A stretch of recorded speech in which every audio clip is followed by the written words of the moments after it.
This is my salvage title GSX-R750. We're trying to rebuild and flip this up till I can afford a supercar. But aside from the fact that I paid too much for this bike, we have one big problem. When I turn the ignition on, we have an FI light on. And that is a check engine light, meaning something is wrong with this motorbike. So far, a lot of the damage has just been to the fairings, but if the engine isn't good in this thing, we have a massive problem. Because the engines alone seem to go for about $4,000. Not only that, in areas like this, you can see the bike's hit hard enough for it to snap. And this is the great unknown. Already, it's looking like we're gonna make little to no profit on this thing. And underneath these fairings could set us back thousands of dollars. So before I go ahead and order everything for this bike, we have to figure out everything that we really need. And we have to figure out what this engine light is. Right now, we're 21% the way to a supercar. If you like the journey and want to follow along, make sure you subscribe. All right, so last episode, we connected to the motorbike's OBD port and we found out that this is throwing a C46 code. Now, that has to do with the exhaust control valve. That's this valve on the exhaust. Now, by doing some research, I found out that in its stock configuration, when you turn the ignition on, that valve's meant to actuate and open most of the way. Now, I've got a theory that this isn't happening because when you turn the bike on, it seems to idle a little rough.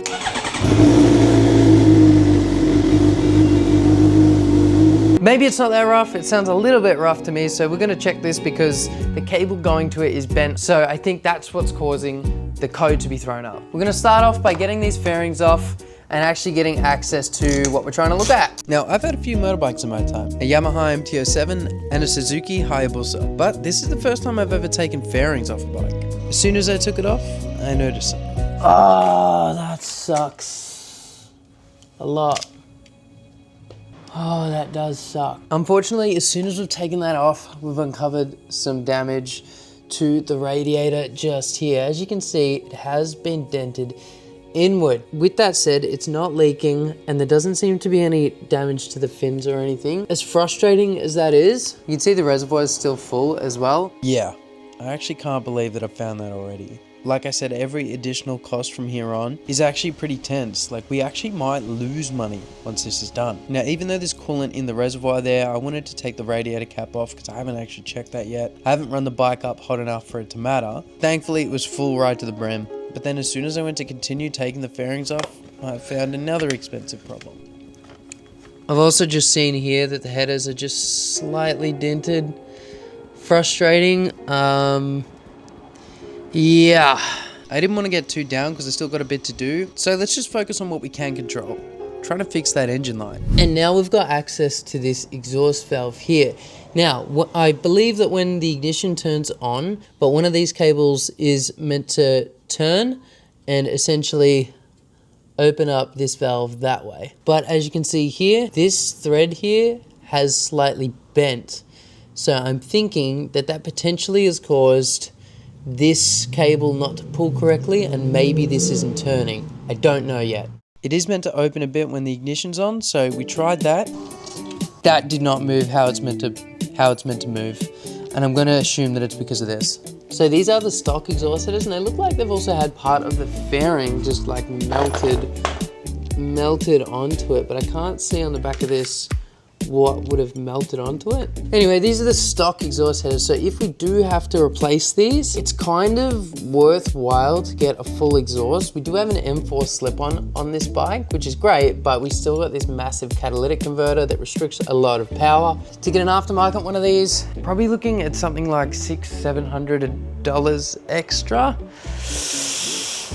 I don't know how much a stock set would cost, but I know it's still expensive. Even the radiator would at least be a few hundred. And you might think that dent doesn't look so bad, but it might be enough to restrict the exhaust flow through that one cylinder, meaning a slight power loss. Looking at it, I wouldn't expect too much, but still something you don't want. Let me know what you think I should do. So before I try and take this off, I'm actually gonna try and bend it back just to see if I can get it working.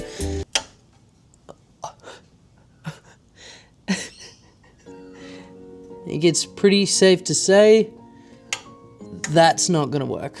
That really sucks. That really sucks. Okay, things really aren't going great for me today, but If you want to actually watch me rebuild these cars and motorbikes all the way up till a supercar, now's a great time to subscribe. And even though we've got bad news about the exhaust and the radiator, I think I've started to realize what's actually happened to this bike in the crash. The fact that the fairing was completely split in two, and there's a massive dent here and in the exhaust. I think he's been riding along and hit something on this side, and the bike has then low-sided on the left-hand side, scraping everything on this side, which explains obviously all the scratches and lovely. Now, even though this is a real bummer, I am thinking of a way to fix that, and it does potentially include some performance modifications, but that is expensive. And like I said, we're tight on money for this one, so I don't know if we're actually going to be able to do that. For now, let's get everything off this side and just make sure there's no hidden damage under these fairings. So with my fingers crossed, I took off the left side fairing and just prayed that there wasn't any extra damage. Thankfully, we actually got pretty lucky. I didn't see an oggy knob on the right hand side, but there definitely was one on the left hand side, and you can see it's taken most of the brunt. The only real downfall was this plastic piece on the side and the stator cover just here. Originally, I actually thought this clip-on was bent, but with the bar end off, it is actually straight. The only reason I thought it was bent was because at full lock left, you can see that the clutch has hit here, but after looking at it, I actually think just where it clamps to the clip-on is actually tilted forward a bit. So I'm just gonna undo the bolt in there, bring it back up a little bit, tighten it back down. I messed around with this for a while, putting it up and down. Eventually I got it into the perfect spot, checked that it was aligned with the brake lever on the other side, and look at that, perfect clearance. Moving on to the back, let's strip this down. Now we do need one of the indicators, but we do have the brake light just over there, and that is in good nick. So let's get the rest stripped down. The worry with this whole rear section you sit on is that the subframe could be bent. The subframe is pretty much the whole part between the tank and your tail lights. Now on the report, it didn't say there was any structural damage, and that would be structural, but sometimes they get it wrong. So taking everything off and staring down the barrel, it looked dead straight. I didn't think it was twisted or anything, but it's good to know. The frame is straight, because if this was bent, this whole steel or aluminum, whatever it is, section is really expensive. That would not have been fun. It would have been fun to replace, but not fun for the cost. Now, getting back on to this little thing. Because I've snapped this, there's absolutely no chance of us getting the FI light fixed today. But what we can do is pull it out. And you might think, why would you rip that out? Well, there is a couple of reasons. Essentially what this is designed to do is hold this flap slightly closed to help the bike warm up quicker, but a lot of people just rip it out. If you have an aftermarket exhaust, it also doesn't have the slot for that, so you have to rip it out. And the way it works is when you turn the ignition on, these cables go all the way up to a motor that sits up here. The motor spins, pulls these cables, and actuates this exhaust valve. So to do the delete, would rip out the cabling and that motor or servo that actually controls that. Now, we could fix this by just buying this cable here and then redoing everything so that this works again. But because our exhaust headers are dented, I'm gonna look into some aftermarket headers for this bike, and then with that motor gone, the FI light will stay on unless one, the bike is tuned, or two, you get something called a servo buddy that you plug into the loom where that motor used to be, and it essentially says that that motor is still there and working. And that'll get rid of the engine light. Now to get access to the motor that's turning those cables, we have to pull the tank up. I unscrewed the cables from the exhaust. Now that that's gone, that is free flowing. And then trace the cables up to find where the motor was. Once I found the motor, I popped the two cables out, undid the connector, and pulled the cables out through the bottom ends to just get rid of them. Now the servo motor's just here, but I'm actually gonna leave it in there and tighten the bolts back up, just because if in the future anybody wants to put that servo motor back in, or if I need to for whatever reason, it's still there, it's bolted in there, and all I gotta do is plug it back in, get a new cable, and chuck it all back in. But because we have this unplugged, we are still gonna get that engine light, and I'm gonna order a servo buddy that will get rid of that engine light once it's plugged in. But for now, let's button everything back up and then take the spring out of this to keep it open and see if the bike starts running any better.